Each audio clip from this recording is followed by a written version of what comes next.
Tom Atkinson from Vice. Thanks for speaking to Rockfiend. How are you? I'm not too bad. How are you?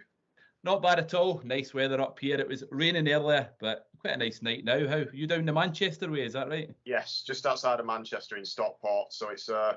been quite sunny all day today. It's not been too bad. We got back from Spain yesterday, so it's a bit warmer over there than it is here today. And was Hence, that a hence where, personal holiday or there for professional reasons? yeah, just stepping up to help Blaze Bailey out with some guitar work at Rock Imperium. So it was a very, very nice weekend. Really appreciated the good chance to go and do it. So thank you to the Absolver guys and Blaze Bailey. He's some man, Blaze, and I'd imagine that's quite a blast to be up there playing with someone who, he's probably not got as big a name as he should have when you consider his background and the years he's been active. But what a guy, and some great musical output. Absolutely. Just spent a lot of time at Blaze now, and he's been nothing but absolutely excellent to work with. He's a true professional musician, and for anyone that he absolutely loves his fans, he just does everything for them, and it's fantastic. Well, he's actually going to be playing up here in Ayrshire in November at a festival near to here in Troon, so it'll be good to see him. Absolutely, yeah, definitely.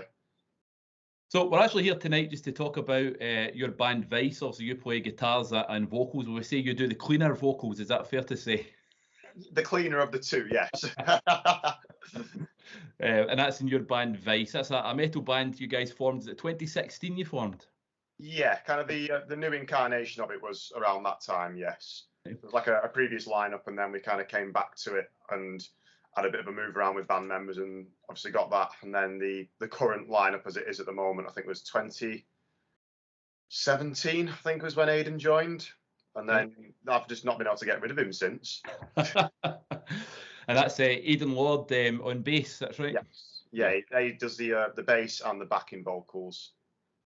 And then Connor Summers and drums. That's it. That's the one. That's the three of us. That's who the troupe that make up Vice. Yeah, the old trio of us three. So looking back to then 2017, your first album, the first chapter, that's when you released that album. So you've had a few live appearances since then. They were well received. And did you always plan for album number 2 to come out round about this time, or was it pretty much dictated by what happened with lockdown from 2020 onwards? It was a bit of a weird one, really, because we had pretty much the album not far from ready. Mm-hmm. Obviously, as the lockdown was starting to come along, and we're getting ready to kind of book the studio time, start booking the artwork, get everything that we needed to get done. And then the lockdown kind of hit, and obviously that put a complete halt on everything that we were doing. Mm-hmm. So me and, obviously myself and Aidan kind of started listening back to the tracks and going, oh, how about if we do this here instead? And before we knew it, throughout the lockdown, we'd ended up like pretty much rewriting the whole album again. Not that it was a bad album, just we kind of took a bit of a different musical turn, I guess. And would you say then that it's fair to say then the lockdown did have some impact on it, in that it changed the way that you recorded the songs and the route that it took then?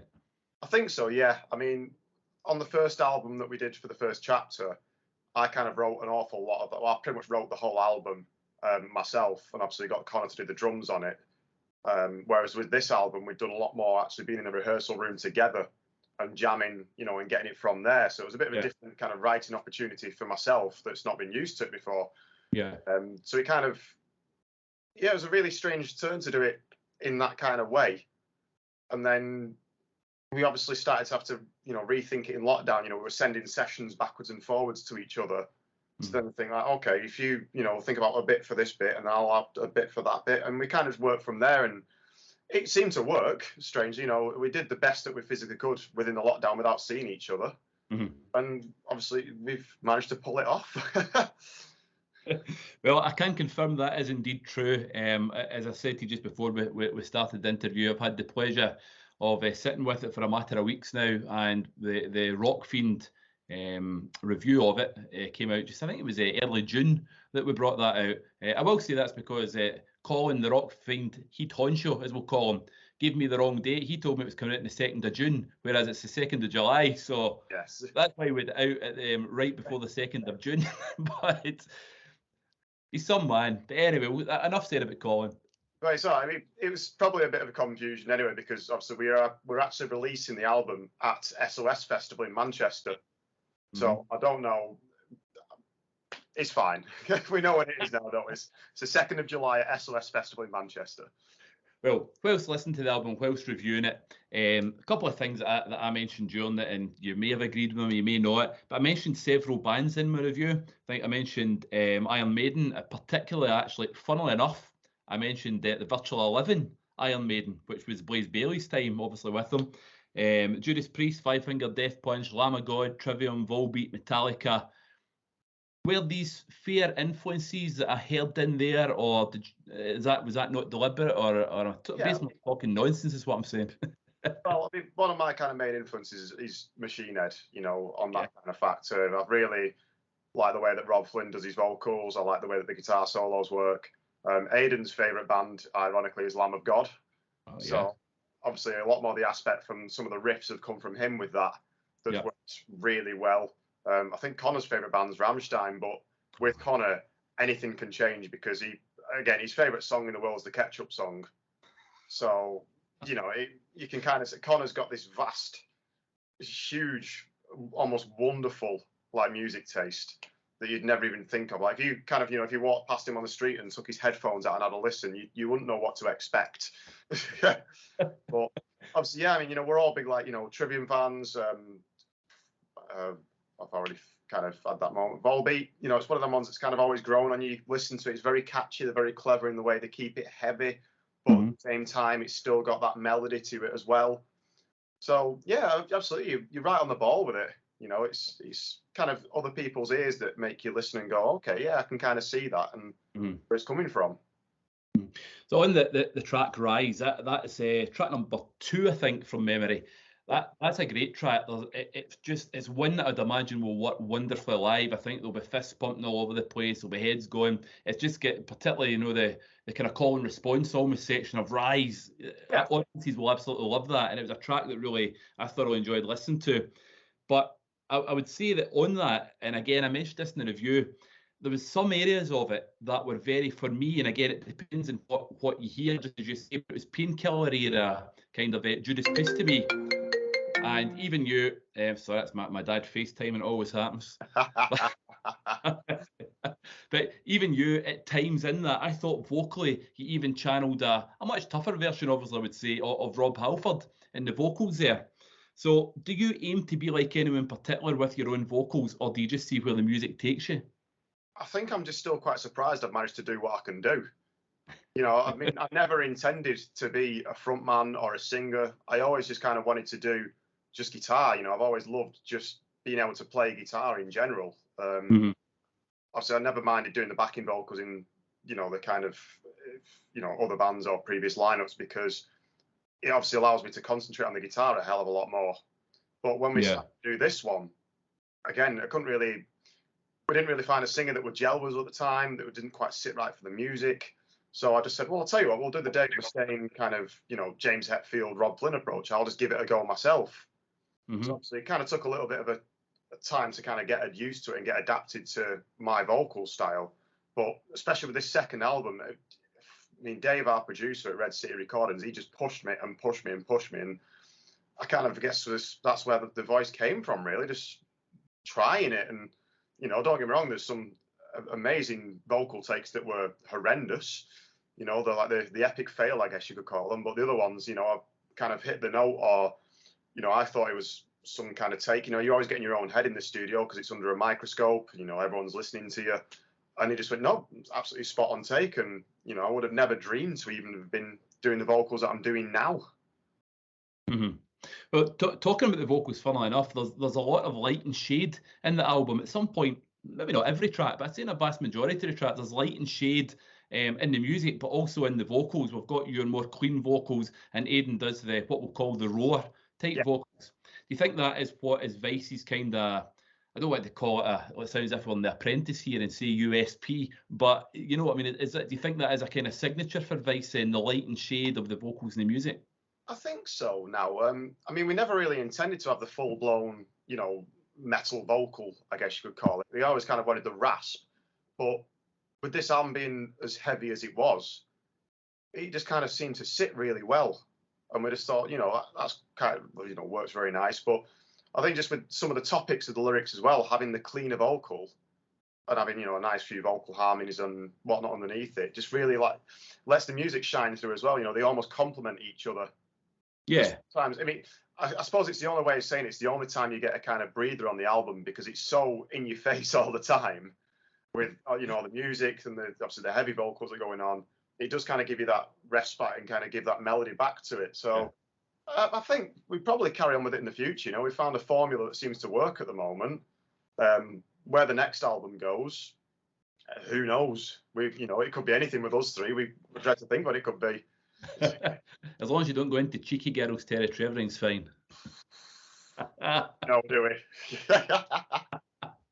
You were talking there about the lyrics, funnily enough, and I was going to mention one, particularly in the song Vultures. The lyrics, to me, it could be about any subject that's happened in the past few years, actually. So to me, I picked up it was almost like, could it be about politicians? So was that deliberate in the way you wrote the lyrics? Did you try and keep them current to things that are ongoing in the world? Yes, very much so with this album. I mean, the actual kind of politician song was track 2, Rise. That was kind of the one with that. But with Vultures, no, I wrote that one based on kind of, so you see, you know, we've got friends or family or anyone, you know, they could have lost a job, they could have split up with a partner, lost someone dear to them. And there's always that kind of few select people that you might know from somewhere that try and almost swoop in and take advantage of the situation, whether it's, you know, emotionally, financially. And it's something that really kind of hit home with me. And I thought, how is the human race when we're doing this now? And, you know, we're going through so much trials and tribulations of, you know, obviously all the COVID scenario that was going on and, you know, everything that was been happening in the world, and how someone could take advantage of someone in a really horrible spot. And I think kind of just the metaphor of the vultures worked really well, because obviously they'll never hunt directly. They always wait until someone else has finished with them, or so to speak. And that's kind of the metaphor that I went for with it. And yeah, it was one of them things of just, you know, really didn't like what I was seeing at the time. And obviously as a musician, I guess the best way I can kind of get it out on the, you know, on paper or on, you know, is through my music, basically. And that's where it came from. Ironically enough, you did just describe politicians there as well. Yeah, well, that's it, isn't it? You know, someone will say they do the best for you, and, you know, they'll really help and, you know, try and change the community, whereas they don't. Because we had a lot of it in, like, back in Bury when I used to live over in Bury House, so it's North Manchester. There was a lot of plans to, like, you know, completely wipe out a lot of the green belt. And it's like, you know, there's a lot of animals there. It's a lovely place to walk around, but we don't need the extra houses on the green belt. It's just stupid. And you know, the politicians at the time, oh yeah, we can do this, we can do that, and just nothing happens. And it's almost really upsetting. Just, you know, you want to rely on people and just not have people, you know, walk all over someone that trusts someone. As bad as it sounds, it's breaking that trust bond, isn't it?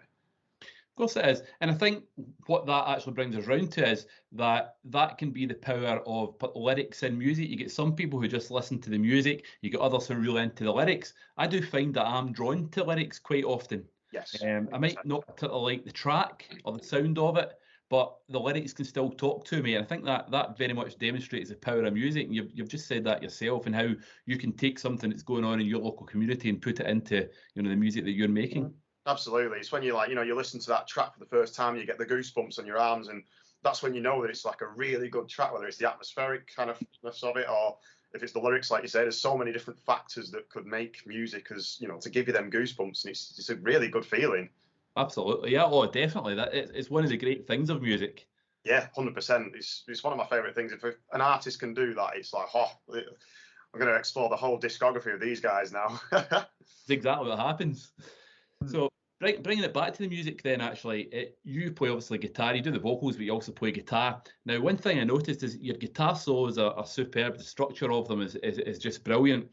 But I noticed that they were never overplayed, and they didn't outstay their welcome. Sometimes, particularly in metal, you can get really overplayed and overwrought shredding guitar solos that go on for about 10 minutes. And sometimes I think it can take away from the track. But you kept your guitar solos fairly concise, even at the moments where you did do a bit of shredding. You never went too far with it. And to me, that's a real big plus point and the sign of an excellent guitarist. Is that something you deliberately did? I think I was just trying to do what was needed for the song. I didn't. There was a few spots, you know, where you kind of think, oh, I could do a face melting, 2 and a bit minute solo way. But at the same time, I thought, well, hang on, no, because sometimes the riff can do the talking for you. Yeah. And it was more just kind of, I had the tracks to a certain point, almost decided on the length of the solo section that I wanted it to be. Was it long enough? Was it short enough? Was it all the kind of right middle ground? I kind of jammed the first few times and just, got the melodies that I wanted to do. And does it need a little fast shred here? And I kind of got to here where I'm a bit bored almost of these shredders that just shred completely. I love a bit of melody in a solo, and to be able to mix and match the both and know when the timing's right makes a hell of a difference to the guitar solo. And I think that's kind of what I got in my own head for, just to say, well, hang on, this is the way that I want. This is what I'd want to hear as someone that's listening to the album. So is it, it seems to be the kind of way that it just. I guess it was all accidental that it was the length that it was. Well, to me, it worked well, and it really it suited the mood of the music. I think to go any further, I think it could have killed a lot of it, and I think a lot of artists do that, particularly in metal. They just take it that stage further than it needs to go. But to me, you've played that perfectly and judged it perfectly. I appreciate it. Thank you very much. Looking at the tracks, just to look at a few of the tracks, my own personal favourite was Left Behind. I think that's the second to last track on the album. Yes, track 7. I called that what I would have called the epic. It goes on that bit longer, and it's got a bit of everything in it to me. It's gone back to that light and shade. It's just got everything in it. Absolutely superb song that I thoroughly enjoyed listening to. So what would you say your favourite track in the album was, and why? I think I've always enjoyed Vultures. It's one of my favourite tracks. We've had it for quite a few years now. It's been one that we eventually managed to get onto tape, onto disc, and onto future vinyl when we release it. I really enjoy Failure. That's really quite a good song that kind of sits quite close to me. It's kind of about getting out of your own head and trying to force yourself forward in the world and make better of things. And you've got like any kind of stress from previous events, if anything's happened to you in life and you want to try and come on, you can do this, and it's not always your fault if some of these things happen to you. You can push through it. But yeah, I think the one that I actually enjoy the most playing at the minute is Exist and Remain. That's my favorite one to play because it is probably the heaviest track on the album. But again, it's got that sense of melody. It's got the, it's got the bit of everything. It's got the big, nice guitar solo on it. It's got the nice big breakdown at the end. And I've just really enjoyed playing that one these days. It started off as one that I was a bit not too sure on this. It's, and then we remapped it a little bit, and it's like, oh, I really enjoy this now. And do you find that the rest of the guys, do they have different favourites, or do you think it just depends on mood sometimes, what one you particularly like playing? I think it all depends on moods, to be honest. Sometimes if we are in the heavy mood, obviously Exist and Remain's always a really good fun one to play, and it really gets a lot of frustration out. Want a bit of a faster one again, Failure's in there. A bit more of a, I guess you could call it a bit of a punkier feel with Break the Cycle, track number 5. Yeah. But I mean, we kind of get to the point in the set now, we kind of have the point where we break Connor, basically. Because it's this album has pushed us all musically to our extremes. It's we've gone as we're right at the top end of probably our playability, but in a good way. It's pushing each other further, and we kind of get to a certain point in the set, and Connor's going, "Oh God, I need to breathe," and it's like, "No, come on, we need to do this." I think that's something I've actually mentioned in the review. Actually, is Connor's drumming is first class. I think when you're playing at the speed he's playing at, any mistake I think would be quite obvious to hear. So to play at that level, at that speed and that intensity, it must take some great skill. Yeah, I mean, you watch him kind of playing, obviously when he's playing in the rehearsal room, and you can see him, he's constantly almost counting, but he's like physically, and he's always looking at his next move, what he's going to be doing, and it's almost quite, well, it's not quite impressive. It's very impressive to actually watch him doing his drumming, because it's quite often, you think, oh, this bit's coming up, and it's like, what on earth was that? It was fantastic. Can you remember how to do that? And he goes back to it and he nails it exactly the same. It's just, he's unbelievable. He's got this ability to listen to a song once, and that's it. It's in his head then, and it's game on for him. He's unbelievable. I think that comes through in the album.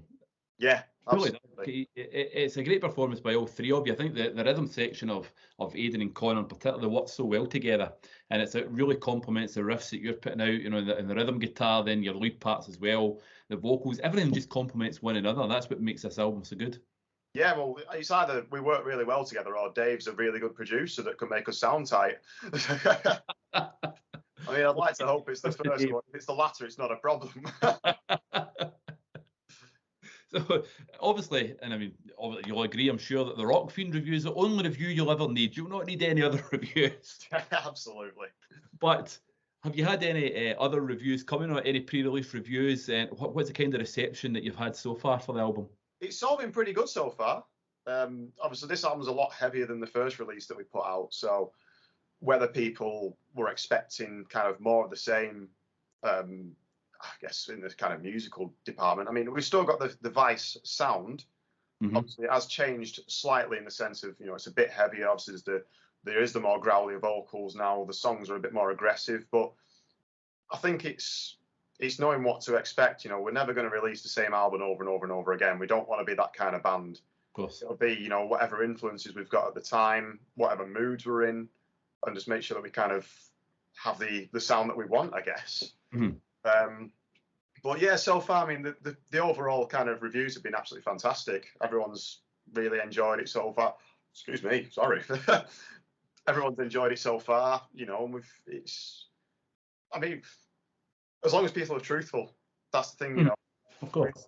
We'd rather much people tell us the truth than, kind of pulling the wool over our eyes, so to speak. Got a few friends that aren't quite as into the growly vocals, and they tell us honestly what they say. It's still a really great album. We enjoy it. So it's one of the things. But at the same time, I guess as a musician, you can read every review in the world, and there will be some that shine out beyond others. There's others where the reviewer might not have been as interested in it. It might not be his cup of tea, but it's landed on his or her desk. Mm-hmm. And you just got to take it with a pinch of salt and see what happens when the fans hear it as well. And really, the fans matter, let's be honest. Yeah, well, absolutely. The fans matter. They're the ones that keep us going, and without our fans, we're really lucky. We've got such a really good, strong, fan base, really loyal fans, and they're always asking what's next. So, hopefully they'll enjoy this one. I've had some good reception about the music video for Vultures that we released last Monday, I think it was. Yeah, that's right. Yep.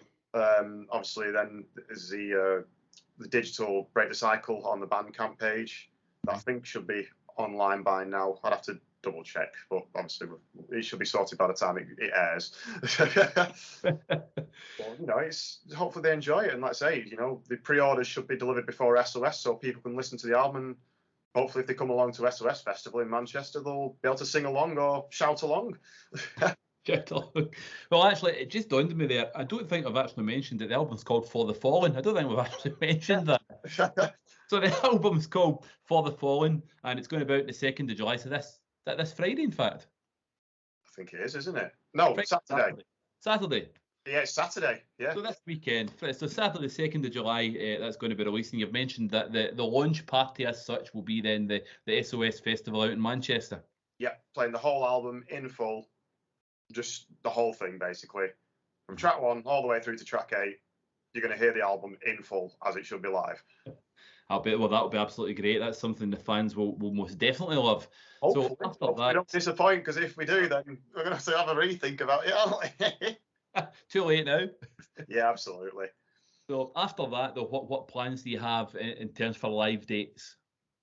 We're being a bit careful at the moment because Aiden's partner is actually pregnant at the moment. All right, okay. Obviously, she's due in October. So we're I think what we're going to do is obviously do a few live shows that we've potentially, got sorted at the moment in the pipeline. But in the October time, we're going to obviously quieten down for a month or so while, give Aiden the time that he needs to, obviously enjoy time with the baby when it arrives.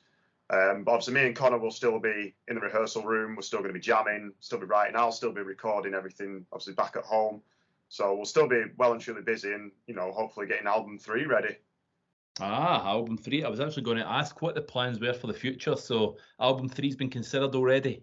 Absolutely. Obviously, we'd all love to get straight back on the road at the moment, but we want to make sure that Aidan's got the time that he needs, you know, with the baby. And, you know, luckily his partner is so dedicated to, you know, to his music career as well. She's very understanding. She's a wonderful lady. So, you know, we're quite lucky on that front that we'll still be able to go out and do the touring and do what we need to do. So, you know, the live dates obviously will still be coming, just not many in this current period. But why not use this downtime that we've got now to make album 3 and get it ready, and then, you know, we can just do another big tour and be on tour for forever. So it's available on Bandcamp. It's also going to, am I right in saying it's also going to be on digital platforms as well eventually? Yeah, it will be, yes. So get a physical copy. You can pre-order the actual physical CD on Bandcamp. I'm fairly sure you can do it digitally on there as well. It should be available then on iTunes, Amazon, Google, all the other ones. I think the streaming services will come slightly later, but obviously they'll be available when the time's right. And is it just for people like me? I particularly still like to get physical music. Is it only in a CD version, or is there vinyl planned or anything like that? There will be vinyl. That's coming in the future. We're obviously just there's a lot of logistics that we're trying to sort out with the vinyls at the moment. There's a few people, so it's just finding out the correct way to do it.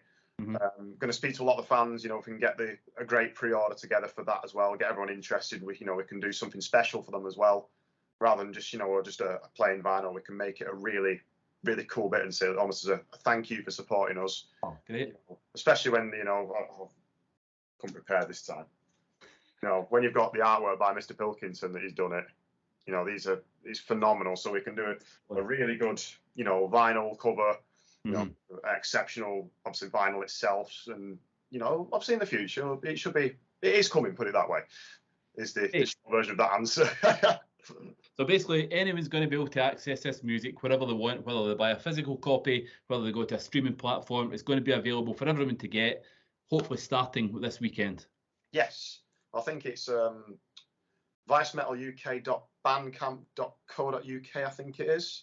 I think he's got another picture of it all here. vicemetaluk.bandcamp.com.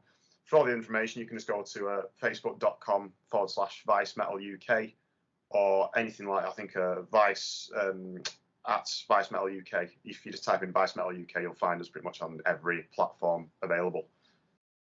So the message is there: if you like metal music, get out there, try this out. Pretty much, yeah. You know, if you like your metal music, even if you don't like your metal music, you know, give it a listen. It might be the album that changes your opinion of it. I absolutely, totally agree with that. It's when you see the influences that I heard in it, then others will pick up different influences as well. So there's a great depth to the album, and I genuinely think anyone who likes it, not just metal, even hard rock fans, will really dig what you've done. And I genuinely wish you the very best with it, and hopefully we'll see you out live at some point in the near future. 100%. We'll be up in Scotland as soon as we can, and obviously we'll you know, sort something out with Rockfiend and make sure it's a very good show. Do something special if we can. But no, it's been a pleasure speaking to you, Tom. An absolute pleasure. As I say, it's great to see you know, young British bands going out there and making great albums and getting them out, and it's what we need. We need to keep music going. I think music's obviously something big to anyone that's watching this. You're not going to be watching it if you're not into music, unless it's your mum. Don't want to see you, but my mum does support us very well, and I mean, I think ever since my music taste got heavier, hers got quite a bit heavier. Like one day I was listening to Trivium upstairs when I used to live back at home, and she walked in one day going, "Who's this?" And it's like, "It's Trivium, Mum." She was like, "Oh, will you do me a CD for the car, please?" It's like, "Yeah, all right." So I think she had the Shogun album, you know, on in her car. It's like, okay, and then, you know, she started getting heavier and heavier, and it's like, okay, you know, my mum's listening to very heavy stuff these days. I'm glad that worked for you, because it didn't work for me growing up.